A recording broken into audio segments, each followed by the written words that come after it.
जय श्री स्वामी समर्थ. भाग्योदय या 4 ठिकाणी केलेले दान तुम्हाला श्रीमंत बनवेल. तुमच्या 7 पिढ्यांचे नशीब बदलेल. भारतीय परंपरेत आणि शास्त्रानुसार दान हे केवळ पुण्य कमावण्याचे साधन नसून ते आपल्या आयुष्यातील नकारात्मकता दूर करून समृद्धी आणण्याचे एक माध्यम मानले जाते. उल्लेख केलेल्या माहितीनुसार अशा 4 विशेष जागा आहेत जिथे केलेले दान व्यक्तीला आध्यात्मिक आणि भौतिकदृष्ट्या श्रीमंत बनवू शकते. 1. भुकेल्याला अन्नदान म्हणजेच सर्वात श्रेष्ठ दान. शास्त्रात अन्नदान हे महादान मानले गेले आहे. असे म्हटले जाते की एखाद्या गरजू किंवा भुकेलेल्या व्यक्तीला पोटभर जेवण दिल्यास त्या व्यक्तीच्या आत्म्याला मिळणारे समाधान दात्याला आशीर्वाद देते. यामुळे घरात अन्नाची कधीही कमतरता भासत नाही आणि कुटुंबात लक्ष्मीचा वास राहतो. तुमची संपत्ती सात्विक मार्गाने वाढत राहते. 2. विद्यादान म्हणजे ज्ञानाचा प्रसार. एखाद्या गरीब किंवा गरजू मुलाच्या शिक्षणासाठी मदत करणे, पुस्तके घेऊन देणे किंवा कोणाला तरी मोफत शिक्षण देणे याला विद्यादान म्हणतात.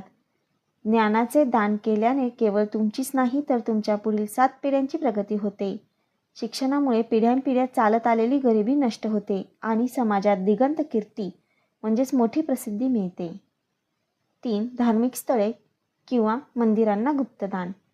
मंदिरे, आश्रम किंवा जिथे आध्यात्मिक कार्य चालते अशा ठिकाणी केलेली मदत अत्यंत फलदायी ठरते. विशेषतः गुप्तदान म्हणजेच कोणालाही न सांगता केलेले दान हे अहंकाराचा नाश करते. यामुळे दैवी कृपा प्राप्त होते आणि व्यवसायात किंवा नोकरीत येणारे अडथळे दूर होतात. हे दान तुमच्या कुळाचे रक्षण करते असे मानले जाते. 4.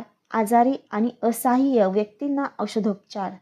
ज्यांच्याकडे उपचारासाठी पैसे नाहीत अशा रुग्णांना मदत करणे किंवा औषधे घेऊन देणे हे मानवतेचे सर्वात मोठे कार्य आहे. आजारी व्यक्तीला दिलेली मदत ही तुमच्या आयुष्यातील आरोग्य धन वाढवते.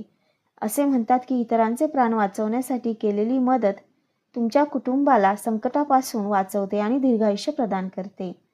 लक्षात ठेवण्यासारखी महत्त्वाची गोष्ट: दान करताना नेहमी खालील 3 गोष्टींचे पालन करावे. भाव: दान हे नेहमी शुद्ध भावनेने आणि निस्वार्थपणे करावे. प्रदर्शनासाठी केलेले दान फळ देत नाही. पात्रता: दान नेहमी सत्पात्री म्हणजेच योग्य व्यक्तीला असावे जेणेकरून त्याचा दुरुपयोग होणार नाही. नम्रता: दान देताना मनात गर्व येऊ देऊ नका, तर देवाने मला देण्यालायक बनवले या कृतज्ञतेने दान द्या.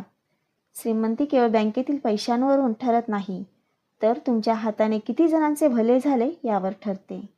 धन्यवाद.